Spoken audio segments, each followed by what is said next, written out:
Inteligencia dental. El líder indiscutible y absoluto en educación dental a distancia en idioma castellano. Le da la más cordial bienvenida a esta conferencia grabada. Gracias a nuestros patrocinadores oficiales.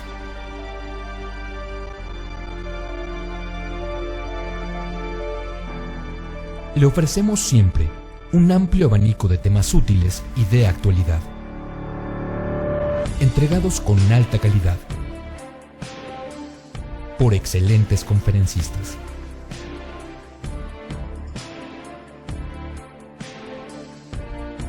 Es un placer recibirle en nuestras conferencias Webex en vivo por Internet, con sesión de preguntas y respuestas, o en nuestras conferencias grabadas disponibles en nuestro canal de YouTube.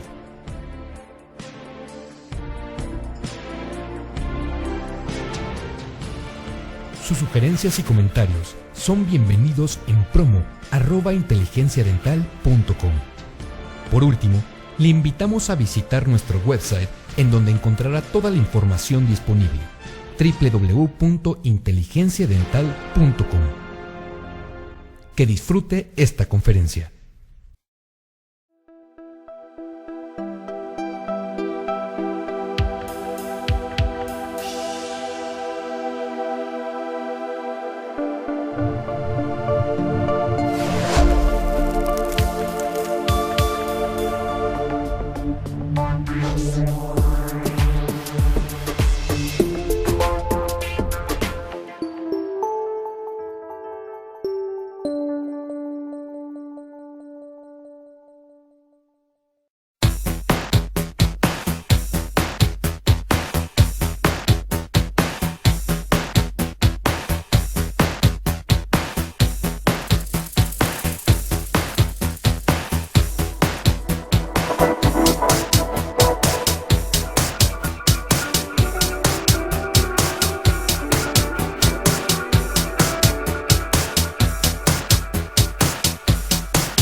Hola, ¿qué tal?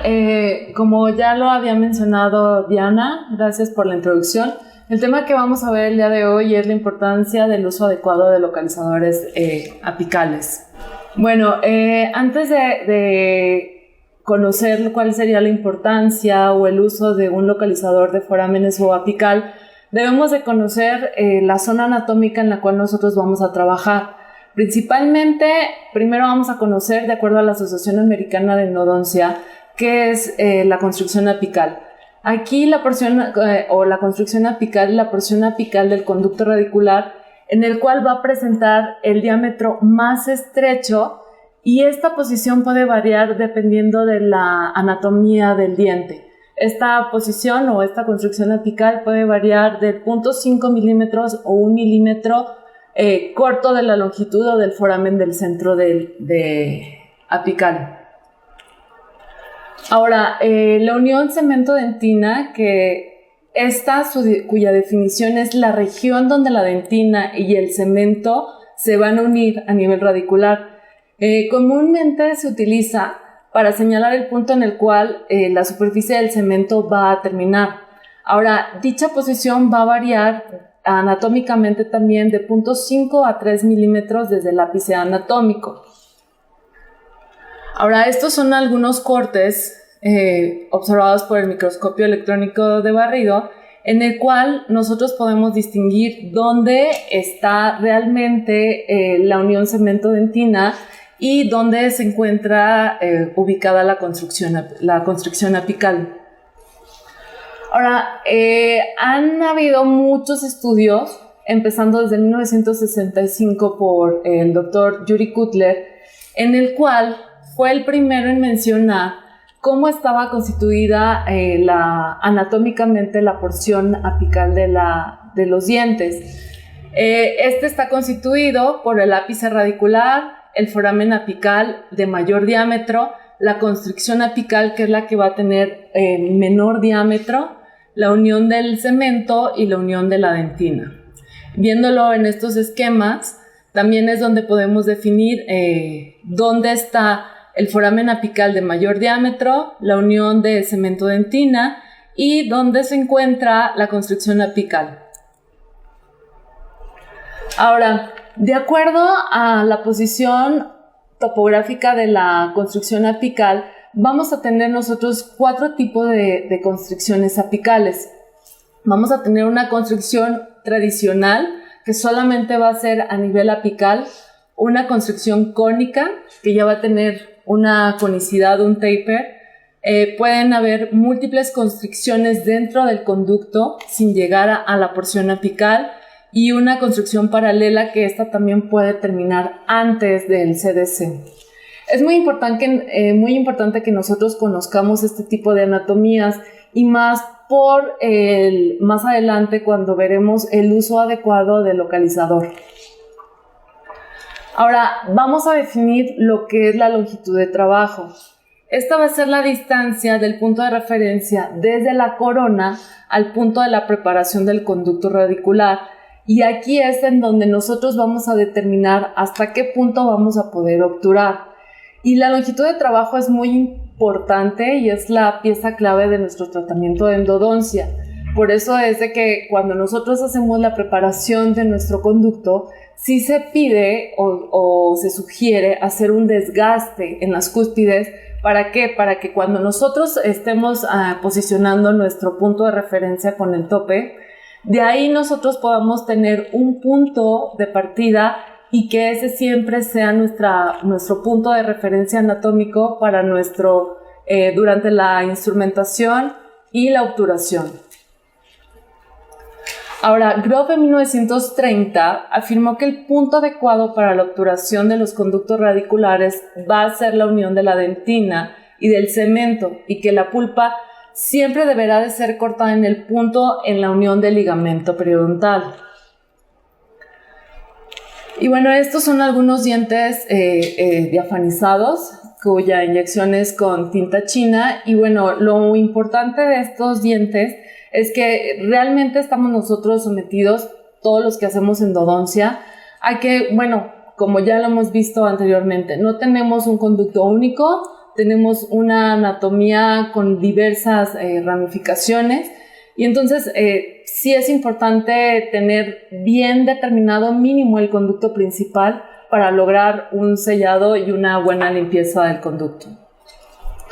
Ahora, para determinar la longitud de trabajo hay diversas técnicas, pero generalmente nosotros estamos más enfocados, o no sé, en mi caso personal estoy más enfocada, o antes yo realizaba lo que era la sensación digital, que decían que cuando tú empezabas a trabajar con la endodoncia, la lima iba a ser la extensión de tus dedos para sentir dónde estaba la salida del foramen. El localizador apical, que también es lo que hoy día utilizo. Y bueno, el método de Ingle, que es la evaluación radiográfica. Ahora, estos son los métodos de determinación de longitud de trabajo más común que tenemos: radiográfico, sentido del tacto, radiografía digital o radiografía, sensibilidad periodontal, puntas de papel, y el electrónico, que es el que vamos a ver más adelante. ¿El radiográfico en qué consiste? Que es el método de Ingle, en que nosotros, por medio de una radiografía, vamos a tener una radiografía preoperatoria, la cual esta tiene que ser tomada adecuadamente. Por ejemplo, esta radiografía, la verdad, no es una radiografía indicada para poder hacer nuestra evaluación radiográfica y tomar un parámetro de nuestra longitud aparente. Por eso es de que se tiene que volver a tomar la radiografía, y donde yo pueda ver perfectamente toda la estructura, tanto coronal como apical de mi diente a trabajar. Entonces, aquí los pasos que se necesitan para hacer el método de Ingle o radiográfico es tener una radiografía preparatoria buena, sin ninguna distorsión, y como les había comentado, que muestre adecuadamente la longitud del diente, tanto de la corona como de las raíces del diente que vamos a trabajar. Ahora, el punto número 2 es que antes de realizar este tipo de medición, sí necesito tener tanto un buen acceso coronal como un acceso radicular adecuado para que realmente yo quite la mayor cantidad de dentina a nivel cervical y que la lima yo pueda mantenerla siempre en una posición y de preferencia en la posición más recta, porque de lo contrario, si yo no abro un adecuado acceso radicular, lo que va a pasar es que la lima, cuando yo empiezo la negociación del conducto, siempre se me irá del lado contrario. Si estoy trabajando un primer molar inferior, por ejemplo, y estoy negociando el conducto con una lima número 10, se me va a ir en conducto mesial hacia el conducto distal y viceversa. Si estoy negociando el conducto distal, el punto de referencia se me va a ir a mesial. Entonces, lo que nosotros requerimos para tener una buena conductometría y una buena instrumentación y como resultado un excelente tratamiento de endodoncia con una buena obturación es siempre trabajar con menor curvaturas a nivel coronal, que son las que yo voy a poder eliminar, porque las curvaturas a nivel de tercio apical, es así, no, hay que poderlas trabajar con las técnicas de instrumentación rotatoria o manual. Posteriormente, una regla endodóntica milimétrica, y esto ¿para qué me va a servir? Para que con esta regla milimétrica yo la pueda sobreponer en mi radiografía inicial y a partir de ahí poder tener una longitud aparente del conducto. Además, también otro punto importante es que debemos de conocer aproximadamente cuánto es la longitud de acuerdo a la anatomía del diente que vamos a trabajar. Y como les había comentado, debemos de considerar siempre un plano de referencia definido para que yo, en dado caso que tenga que repetir la conductometría, pues entonces pueda volverlo a posicionar en el mismo lugar en el que empecé a trabajar esa longitud. Entonces, la metodología es: la regla milimétrica se coloca sobre mi radiografía inicial y a partir de ahí empiezo a medir cuánto va a ser la distancia. En este caso es un ejemplo que lo hice con la corona que tenía este paciente. Pero si ustedes se dan cuenta, al momento que yo tomé la conductometría ya no tiene la corona. Entonces hay que considerar si voy a hacer el tratamiento con la restauración o sin la restauración. También es una pieza clave en esta técnica. Ya introduzco a la longitud que aparentemente me arrojó el caso y posteriormente ya tomo mi radiografía de longitud de trabajo. Ahora, la otra técnica es radiografía digital o seroradiografía. ¿Y esto a qué se refiere? Hoy día, gracias a la tecnología, han habido avances. Entonces, la gente que utiliza radiovisógrafo tiene esta ventaja, porque con el radiovisógrafo nosotros tenemos una aplicación en la cual dice medir. No solamente voy a poder medir conductos rectos, como en este caso, sino también viene otra aplicación en la cual, si yo tengo un molar, puedo ir dibujando la anatomía de mi conducto y me va a dar una conductometría aparente, porque es lo mismo, aparente. No estoy queriendo decir que solamente con esta técnica voy a dejar de tomar mi radiografía de longitud de trabajo real. En este caso, cuando hice el trabajo, lo medí sin la corona y me dio una longitud aparente de 15.2 milímetros. Y bueno, al momento que empecé a trabajar y ya lo verifiqué con un localizador, mi longitud real fue de 15 milímetros. Entonces, si se dan cuenta, es una diferencia mínimamente en lo que yo voy a tener de esa conductometría aparente que voy a tener con el resultado del radiovisógrafo. Ahora, el sentido del tacto o la sensibilidad periodontal realmente es una técnica que no la sugiero mucho. Porque como aquí puso en esta imagen, el paciente claro que va a reaccionar con un dolor o con un grito, o a lo mejor hasta nos van a aventar el manotazo, porque aquí hay casos donde al paciente no lo anestesian o solamente colocan una anestesia local para que la grapa no moleste. Entonces, para sentir dónde está la salida del foramen y que el paciente nos pueda notificar si duele o no duele, pues no anestesiamos, salimos del foramen y de ahí nosotros empezamos a restarle el 0.5 o el milímetro que nosotros creamos. La verdad a mí, en lo personal no me encanta esta técnica del sentido del tacto. Generalmente sí yo anestesio y para negociar el conducto ya tengo una conductometría aparente y bueno, pero no sugiero esta técnica mucho. Además, en muchas literaturas lo que muestran es que estas dos técnicas realmente son suplementarias a las demás. No es una técnica con la cual yo tenga que estar trabajando siempre. Ahora, la otra técnica también es la de punta de papel, en la cual con una punta de papel nosotros vamos a medir también si estamos dentro del conducto o si estamos fuera del conducto. Generalmente esta técnica se sugiere más en dientes con ápices abiertos o dientes en los cuales sobreinstrumentamos demasiado. Entonces, con esta técnica nosotros podemos tener parámetros para ver aproximadamente cómo está nuestra longitud de trabajo.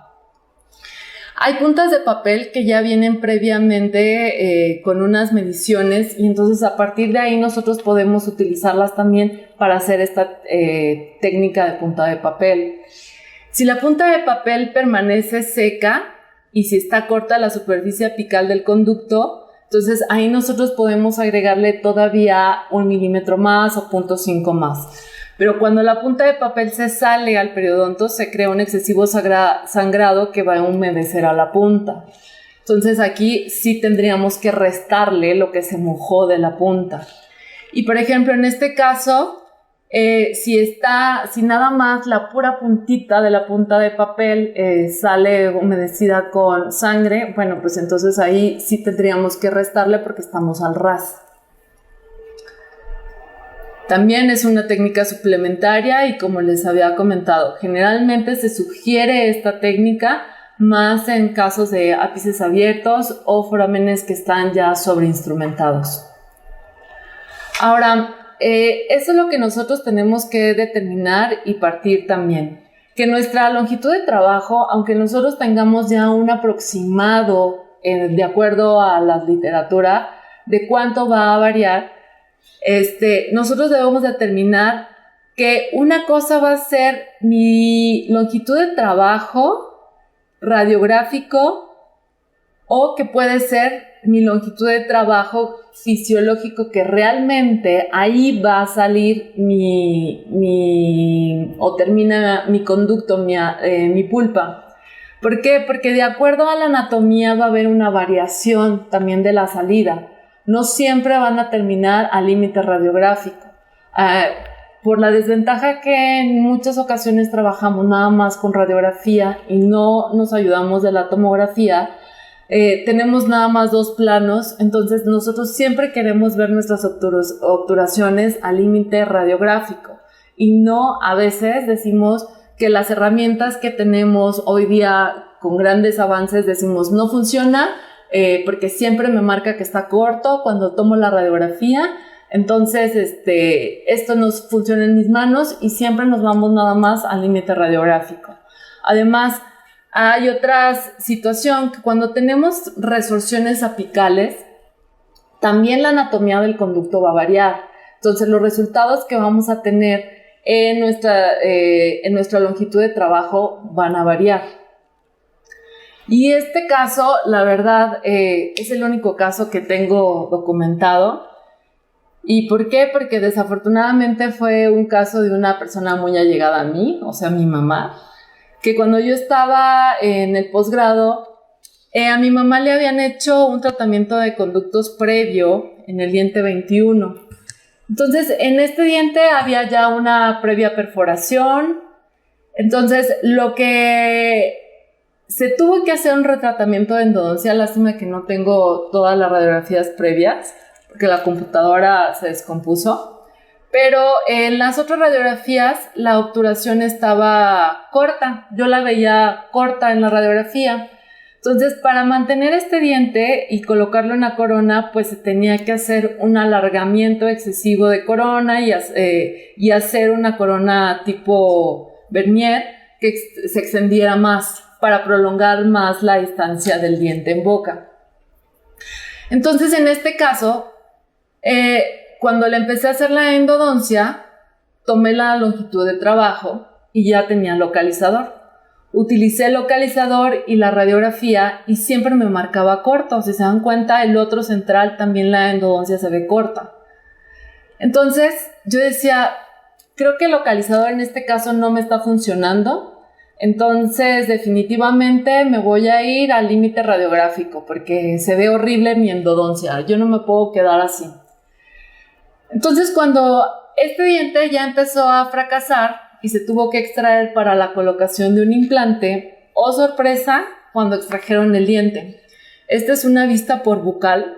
Si se dan cuenta, yo estaba totalmente fuera.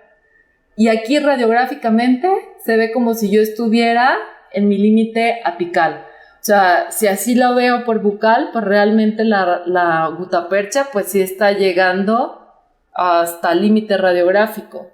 Pero si yo lo volteo y lo veo por palatino, pues no se ve la gutapercha, no se ve extruida. Entonces, a pesar de que fue uno de los casos en los cuales me di cuenta de mi grave error, pues hoy día creo más todavía en el localizador apical, porque realmente creo que no solo a mí, a muchos, y nos han criticado que a veces nuestras endodoncias quedan cortas, pero pues hoy día yo tengo mucha credibilidad en lo que es el localizador apical junto con una radiografía. Y entonces, si por ejemplo en un caso yo tengo una longitud de trabajo y radiográficamente lo veo corto, vuelvo a verificar para ver si realmente esa es mi longitud real. Entonces, de la única forma que nosotros nos podemos ayudar es teniendo un localizador apical y verificándolo siempre de una radiografía. Nunca pueden ir solas, no puede ir solo el localizador ni puede ir sola la radiografía. Entonces, este caso espero que lo tengan presente para sus próximos pacientes donde digan que el localizador no funciona y en la radiografía lo ven corto. Entonces, ¿qué es el localizador apical? Es un dispositivo electrónico en el cual se utiliza hoy día en endodoncia para determinar la posición del foramen apical. Y a partir de aquí nosotros vamos a poder determinar la longitud del espacio del conducto radicular. Ahora, como todo instrumento, como todo aparato, tiene una historia. A partir de 1918, Cluster fue el primero en identificar que había la posibilidad de tener un aparato para poder medir la longitud del conducto radicular, empleando la conductividad eléctrica. El localizador apical funciona por medio de la ley de Ohms. Entonces, aquí nosotros utilizamos mucha física y es cuando la verdad me doy de topes porque siempre que estaba yo en la preparatoria decía, a mí la física no me va a funcionar ni me va a servir en lo que yo voy a estudiar, porque yo voy a estudiar medicina o voy a estudiar odontología y realmente ahorita es cuando me doy de topes que digo, ¿por qué no me aprendí bien la ley de Ohms? Pero bueno, es nada más para entender cómo funciona el localizador. No necesariamente tengo que tener eso presente siempre.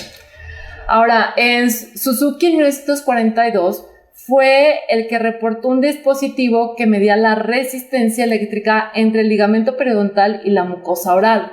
Entonces, a partir de aquí es donde empieza a haber esa situación de empezar a formar un aparato electrónico en el cual yo iba a medir una resistencia que ya tenía un parámetro a nivel apical y otro parámetro en la mucosa del diente, en la mucosa oral o si nada más tocándolo con la pura mano yo tengo diferentes electricidades, de diferentes corrientes.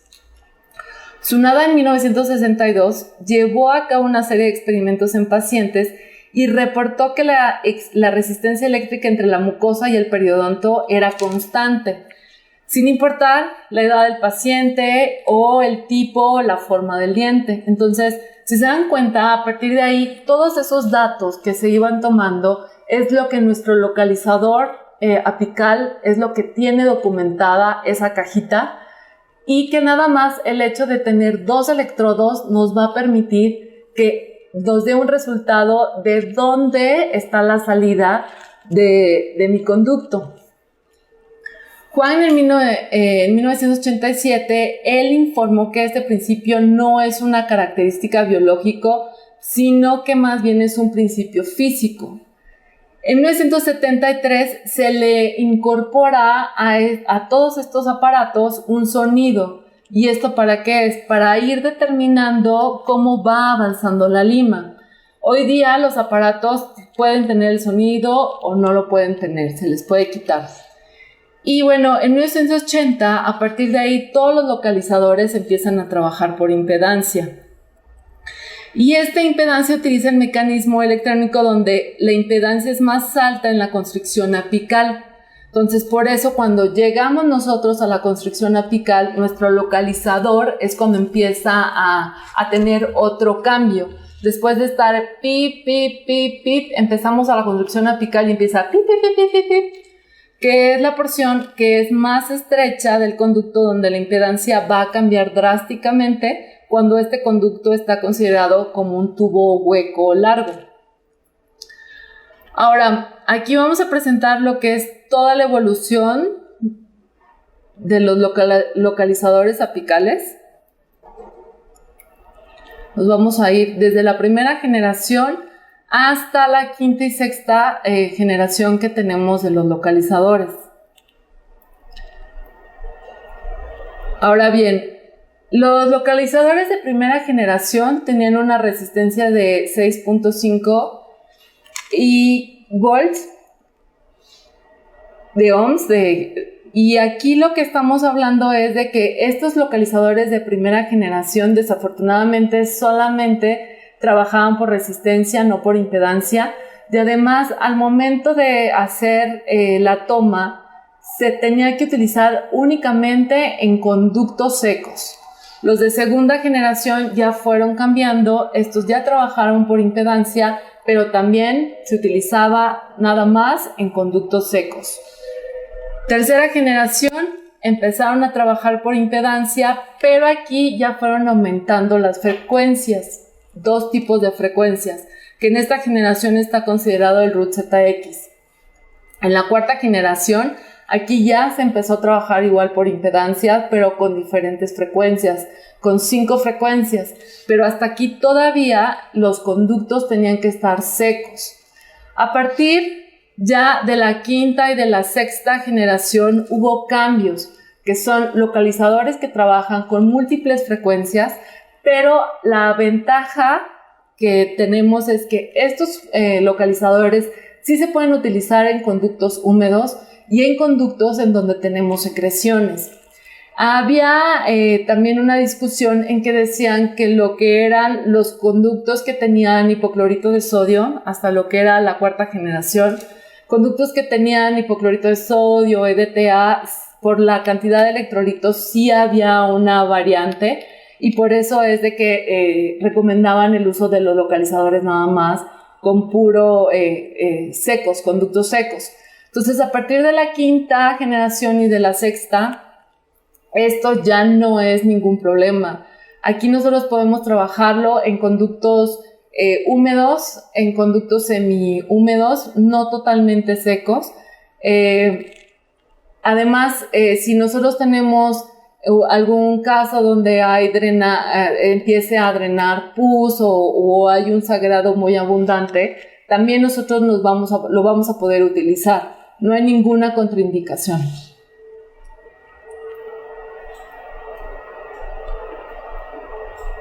Ahora, ¿cuáles son las indicaciones del localizador apical?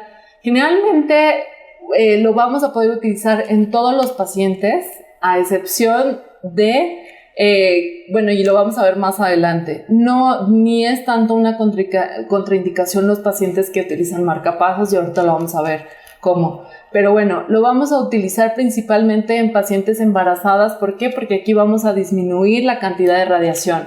Porque recordemos, cuando nosotros nos enseñaron a hacer endodoncia desde licenciatura, es lo que siempre les comento, ¿no? Que nosotros tomábamos primero nuestra longitud aparente sobre la radiografía y después íbamos y tomábamos nuestra radiografía para verificar nuestra longitud de trabajo. Y desafortunadamente o quedábamos pasados o quedábamos muy cortos, y siempre llevábamos la radiografía con nuestro profesor y le enseñábamos, ahí está bien, no, quítale 0.5, agrégale, quítale, y así a veces nos llevábamos toda la sesión con la radiografía de conductometría. Entonces hoy día la verdad sí sugiero hasta desde licenciatura empezar a utilizar los localizadores apicales. Créanme que si los alumnos empiezan a trabajar, y ya lo hemos visto en la clínica de Unitec, a trabajar con los localizadores apicales, hasta la persona que más odia la endodoncia le empieza a gustar. ¿Por qué? Porque lo más tedioso en lo personal, cuando yo estudiaba pregrado, era la longitud de trabajo, mi radiografía de conductometría, y más en esas zonas anatómicas donde por más que yo angulaba, tomaba la radiografía y todo, no lograba ver bien lo que era, hasta dónde terminaba algunas raíces. Entonces, sí, la verdad sí sugiero el uso de este tipo de aparatos desde licenciatura. Entonces, como también otros casos, interferencia de zonas anatómicas de acuerdo a la ubicación del ápice, y además con la ayuda del localizador voy a tener mayor control en la longitud de trabajo, y por lo tanto voy a tener mayor control en mi instrumentación y en mi obturación.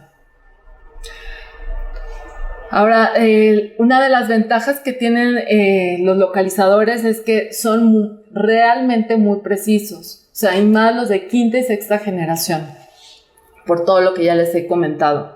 Y aquí es un estudio del Dr. Kim, en el cual hizo un estudio para ver qué tanta exactitud tenía el localizador, y la verdad sí tiene una incidencia de un 67% a un 97% de exactitud. Ahora, aquí dentro de los localizadores vamos a hablar principalmente del Propex Pixie. Y entonces aquí la ventaja del Propex Pixie es que es un localizador que está considerado de sexta generación. Y aquí, como les había comentado, vamos a poderlo trabajar sin ningún problema con todos los tipos de irrigantes, y a pesar de la situación que estemos trabajando. Si hay pus, si hay sangre, si hay anestésico dentro del conducto cuando utilizamos anestesia intrapulpar, no va a haber ninguna interferencia con el localizador. De la misma forma, ni con el hipoclorito al 5.25, o de acuerdo al porcentaje que ustedes suelen utilizar, no va a haber ninguna diferencia. Ahora, lo importante antes de utilizar el localizador sí es verificar bien la anatomía interna de mi conducto. ¿De qué forma? Pues siempre con abundante hipoclorito en la cámara, y la negociación con una lima manual de un calibre mínimo, ya sea una lima número 10 o una lima número 8. Posteriormente, nosotros ya vamos a trabajar lo que es nuestro localizador. Y como les había comentado, el localizador va a trabajar por medio de dos electrodos, que un electrodo es el que va a ir a la mucosa del paciente, y el otro electrodo es el que va a ir, va con un clip unido a la lima. Entonces, aquí lo que nosotros vamos a medir es una impedancia que ya tenemos, o un voltaje, digámoslo así, que lo tenemos a nivel apical, que ya está previamente configurado en las frecuencias del localizador. Aquí lo que es el ligamento periodontal y la lima son los que van a hacer en contacto para cerrar este circuito de los electrodos, y que el localizador empiece a actuar. Lo que es la dentina, solamente lo que es dentina y hueso funcionan como aislantes, no son conductores de electricidad, solamente son aislantes. Los conductores de electricidad van a ser ligamento periodontal y la punta de la lima. Ahora, las ventajas que tiene el Propex Pixie es que es un localizador pequeño. A mí me encanta este localizador porque desde que lo utilizo en mis manos ha funcionado perfectamente y lo he comparado con mi anterior localizador y las lecturas son iguales. No he tenido ninguna diferencia y no he tenido ninguna alteración y me encanta por lo ergonómico que es el localizador. Ahora, una parte muy importante en cuestión del uso del Propex Pixie, si se dan cuenta, es siempre que yo vaya a tomar mi conductometría, siempre hay que colocarlo arriba del tope. ¿Para qué? Para que al momento que yo esté midiendo la longitud, bueno, pueda yo bajar mi punto de referencia, que sería el tope, para colocarlo en una adecuada posición anatómica. Ahora, dentro de las indicaciones para cerrar este tipo de electrodos con las frecuencias, es que se sugiere siempre irme fuera del foramen, hasta donde el localizador, si se dan cuenta aquí en este caso del Pixie, me dice over, porque ya estoy fuera. Pero de donde ya estoy fuera, inmediatamente me regreso a punto 5. Punto 5 es la longitud que se sugiere trabajar el localizador. Si yo lo trabajo a 0.0, estoy trabajando al ras. Entonces, ya eso depende también del gusto de los doctores. A algunos les gusta trabajar al ras, de acuerdo si están muy de la mano con Schilder, o pues realmente trabajar al punto 5 o a 1 milímetro. Ahora, como ya les había comentado, el Propex Pixie es un localizador de multifrecuencia, es muy sencillo su uso, es ergonómico, además no pesa y no va a requerir calibración. Y esto de que no requiere calibración realmente es una de las ventajas comparada con otros localizadores, porque, ojo, siempre hay que leer adecuadamente el instructivo, porque hay localizadores que a pesar de que son de quinta, sexta generación, se necesitan calibrar para que nos dé una lectura real. Y no es calibrarlo en el día, es calibrarlo por paciente. Entonces, Propex Pixie realmente no necesito ningún sistema de calibración para que me dé una lectura adecuada. Ahora, pongo estas dos imágenes porque también es algo esencial. La batería es recargable, pero ¿de qué forma yo me voy a dar cuenta si el localizador está cargando la pila y si realmente ya cargó adecuadamente la pila? Cuando está cargando, tiene la pila y se ven como esos rayitos de que está cargando. Esas como chispitas. Cuando ya está totalmente cargado, no vamos a ver nunca la pila que está llena. Siempre vamos a ver que la pila está como en una cuarta parte. Entonces, eso es que ya está cargada la pila. No se asusten, no van a decir que es la pila. Lo que sí hay que considerar antes de utilizar el localizador es que antes del primer uso hay que recargarlo 24 horas. Así yo me muera de ganas por utilizar mi localizador en mi paciente, me voy a tener que aguantar. Entonces mejor lo compramos en sábado o en viernes para que se cargue adecuadamente las 24 horas. Porque de lo contrario, si no hago eso, la pila va a empezar a fallar. Y después le echamos la culpa a quien nos lo vendió, pero también la culpa de nosotros es por no leer los instructivos. La batería va a tener una duración de 12 horas y la ventaja que tiene es que si yo no estoy utilizando mi localizador, después de 3 minutos, se va a apagar automáticamente. Ahora, ¿cómo voy a poder verificar si realmente está trabajando bien mi localizador? Lo que voy a hacer es conectar el gancho, me voy acá, Voy a conectar el clip en donde va la lima junto con el gancho que voy a colocar en la mucosa. Y algo muy importante, y no se los comenté, el gancho siempre va a ir del lado opuesto a la zona en la que yo voy a trabajar. Por ejemplo, si voy a trabajar un primer molar inferior del lado izquierdo, el gancho lo tengo que posicionar del lado derecho, ¿ok? Entonces, para verificar que está realmente trabajando mi localizador, lo que es el clip donde va, repito, donde va unida la lima, lo voy a tocar el gancho de la mucosa. Y entonces, en automático, me va a dar estas dos flechitas que están como chocando. Y entonces ahí es una prueba de conexión para probar que está trabajando bien mi localizador. Ahora, este estudio lo hizo la doctora Carmen Bonilla en la Universidad de Nova junto con la doctora Brenda Schubert, en el cual hicieron un estudio comparando lo que es el localizador, el Propex Pixie y el Root ZX. Este estudio fue realizado en el 2014. Previo a este estudio no existía ningún estudio en el cual estaban comparando estos dos localizadores. Y lo que me encanta de este estudio, estas imágenes me hizo favor la doctora Carmen Bonilla de regalármelas, lo midieron en 300 dientes. Y además, en todos los dientes hicieron la medición y valoraron qué tan eficaz era el Propex Pixie comparado con el Root ZX.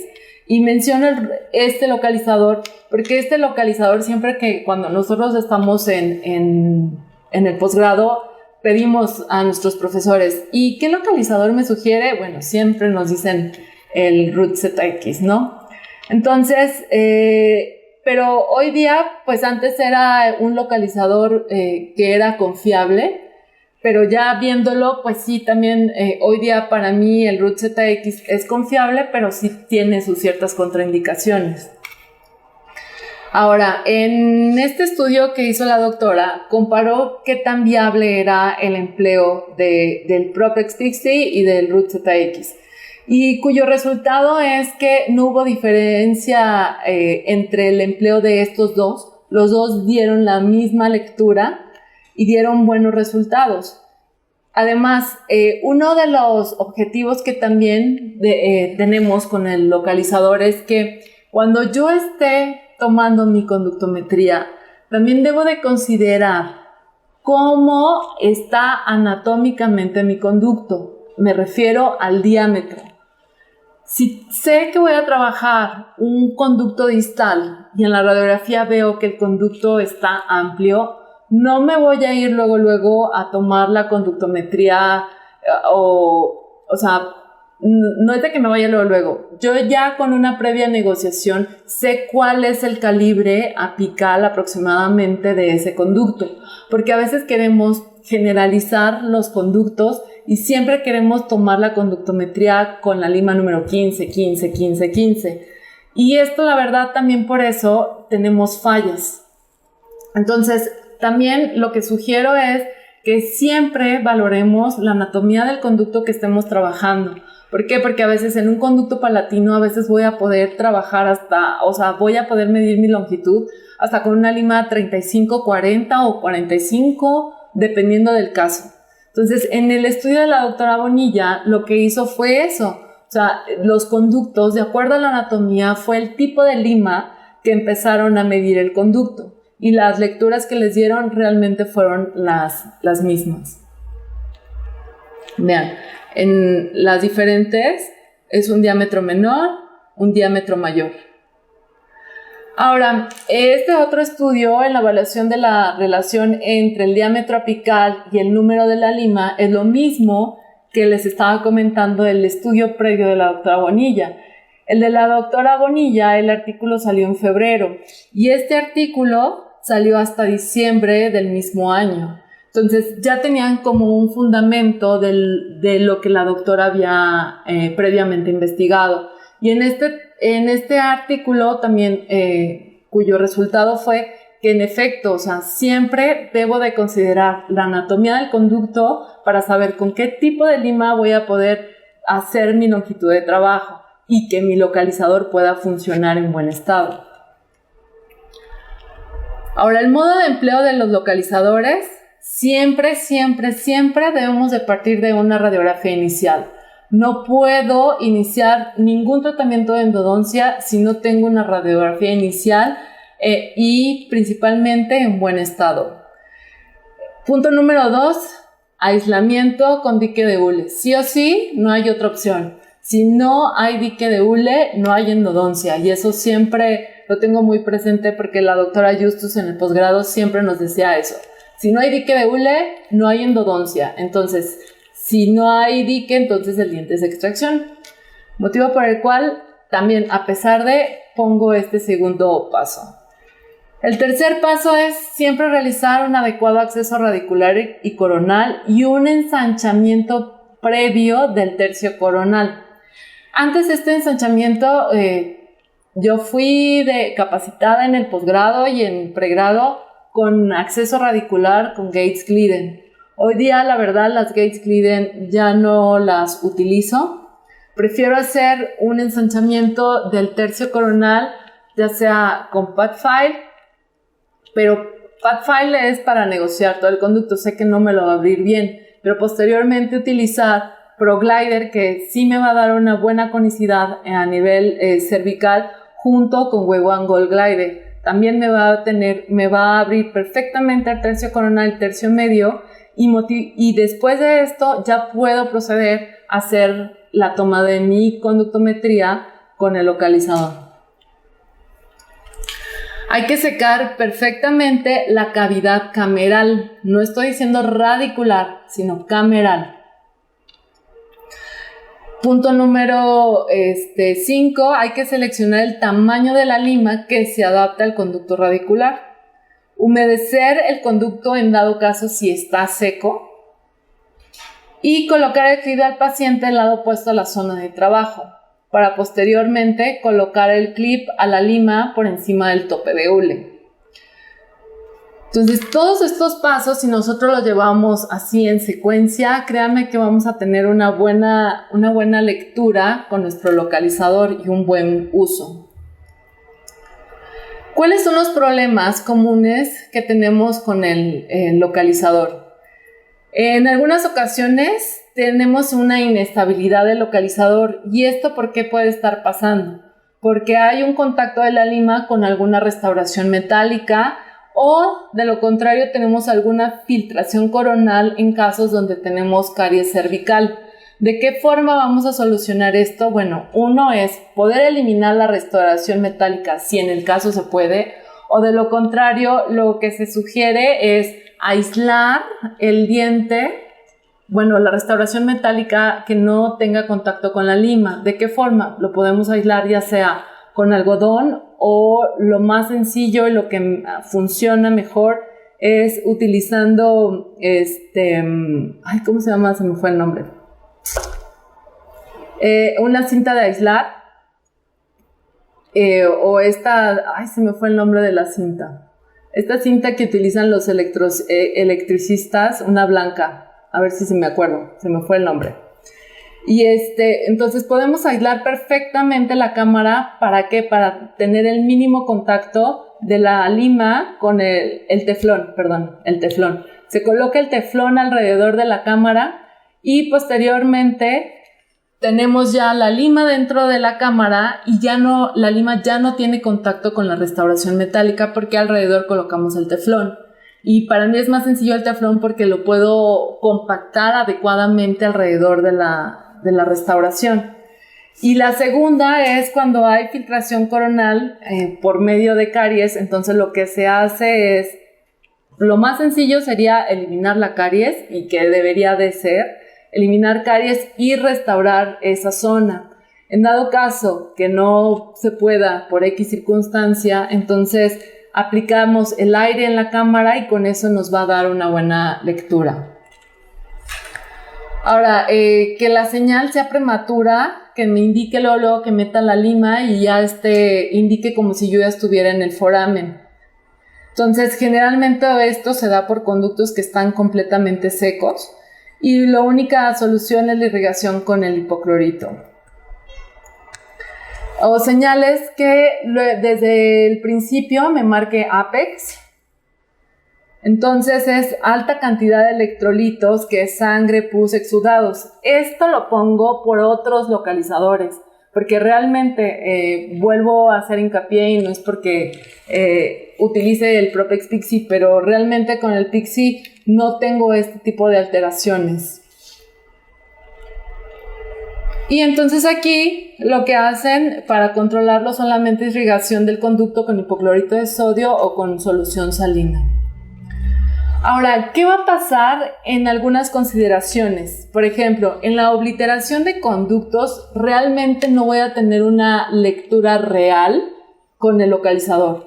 Si yo no tengo o no cumplo con ese circuito que les mostré al principio, mi lectura va a ser errónea. Entonces, ahí sí, si no bajo, ¿para qué utilizo el localizador? La verdad no tiene función. En resorción radicular, realmente la Asociación Europea de Endodoncia en el 2006 recomendó el uso del localizador apical seguido de la confirmación radiográfica, porque antes se decía que en este tipo de casos, en ápices inmaduros o que tenían resorción provocada por algún tipo de lesión, no se recomendaba la lectura. Sí hay una diferencia mínima, pero es mejor utilizar el localizador para saber perfectamente o aproximadamente dónde voy a trabajar. En dientes maduros con resorción radicular que está provocado por lesiones apicales, tampoco tengo ninguna contraindicación de utilizar el localizador y sí me va a dar una buena lectura. En dientes primarios hay artículos donde comentan que no es adecuado el uso del localizador para niños. Realmente en el artículo de Leonardo que evaluaron el uso del localizador en dientes primarios, sí, la verdad sí arrojó buenos resultados y sí se puede utilizar el localizador en dientes primarios. Esto principalmente para los pacientes o para la gente que hace odontopediatría. Creo que sería una herramienta todavía más rápida y para simplificar el tratamiento de las pulpectomías. Y bueno, nos vamos con el punto más tenso que a mucha gente le altera. Es los pacientes que tienen marcapasos, ¿puedo utilizarlo o no puedo utilizar el localizador? Si nosotros nos vamos a lo que son las indicaciones que nos dan todos los localizadores, nos van a decir, está totalmente contraindicado el uso de localizadores. El uso de localizadores sí estaba totalmente contraindicado hasta los localizadores de tercera, cuarta generación, principalmente más hasta la tercera generación.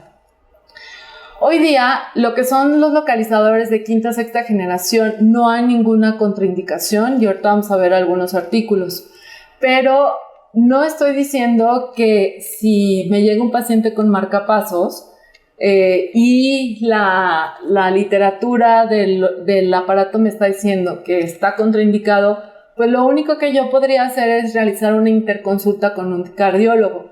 Muchos cardiólogos ni siquiera conocen cuál es la función del localizador.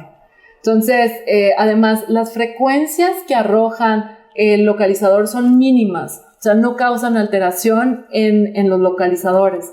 Además, en los marcapasos. Además, otro punto importante es que así como han evolucionado los localizadores, también los marcapasos han tenido una evolución de gran tamaño a menor tamaño. Tal parece que estamos en la misma pauta, tanto el localizador como los marcapasos. Entonces, no hay ninguna alteración. Son 3 artículos que les muestro, en los cuales, y principalmente este artículo que lo escribió el doctor Samuel Dorn y el doctor Sergio Cutler, hablan del efecto de los localizadores apicales en los marcapasos, en cuestión de la función de los marcapasos. Entonces, los resultados arrojan que realmente no hay alguna alteración, pero tampoco nos están diciendo no dejes de hacer interconsulta. Hay que hacer interconsulta por seguridad del paciente y seguridad de nosotros, aunque no haya esa contraindicación absoluta. Entonces, los localizadores apicales de cuarta y quinta generación no presentan ningún efecto en las funciones de marcapasos in vitro. Son los resultados. Y los resultados de este estudio sugieren el empleo de localizadores apicales en pacientes con marcapasos y se sugiere siempre realizar interconsulta antes de emplear el localizador apical.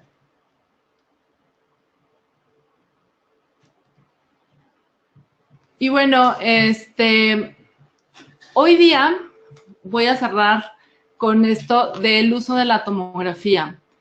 No coloqué aquí el uso de la tomografía como tal, porque la tomografía realmente, y sí hay artículos hoy día en donde han comparado la eficacia o la eficiencia de la tomografía junto a la radiografía y los localizadores, realmente la lectura es casi similar entre si nosotros tomamos nuestra conductometría en una tomografía. ¿Por qué? Porque ahí no estamos viendo dos planos. Aquí sí estamos viendo anatómicamente todo el diente.